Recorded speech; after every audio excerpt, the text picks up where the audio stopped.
Lance, thanks so much for joining me. So just for background, tell me about your company, how many employees you have, and also where you guys are located. We're All Metals Fabricating. We are a contract manufacturer. We specialize in sheet metal fabricating, machining, powder coating, and electromechanical assembly. And we're located in Allen, Texas. We have about 75 employees. Let's just talk about the tariffs. I mean, we know there has been the threat of them.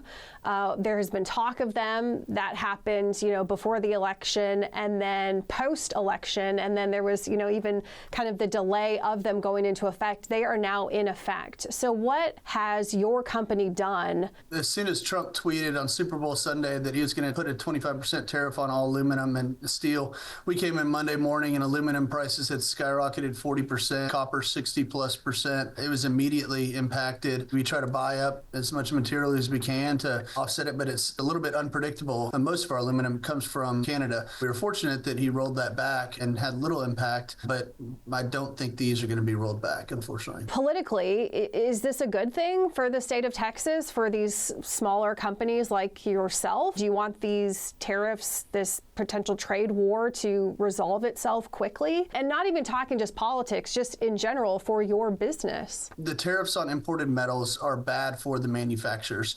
Yes, we do pass that cost on to our customers, and we're able to do so. But because we're at the bottom of the food chain, meaning it starts with the mills, and they essentially, they're not paying the tariffs. They are, but they're just inflating their cost to offset it, and they're not going to accept a lower margin. And so that gets passed on. So it's not just 25%. Now it's going to the distributors. The distributors are also not going to lower their margins. So then it comes down to the manufacturers, and the manufacturers have to deal with the customer, and the customers are like, well, we hear 25%, and you're saying it's gone up 40%. So then we have to go back and forth in negotiations with customers, and what ends up happening is manufacturers' margins get squeezed. And so, yes, while we are pro the administration, they're very friendly towards small businesses, and so we kind of have to take the good with the bad, the tariffs being the bad. Overall, we are pro-tariff on China. We can't compete with slave labor and subsidized goods. We are pro-tariffs in that regard. But regarding Eastern Europe and Canada and Mexico, specifically as it relates to imported metals, the U.S. manufacturing industry is highly dependent on imported metal. There's no way around it.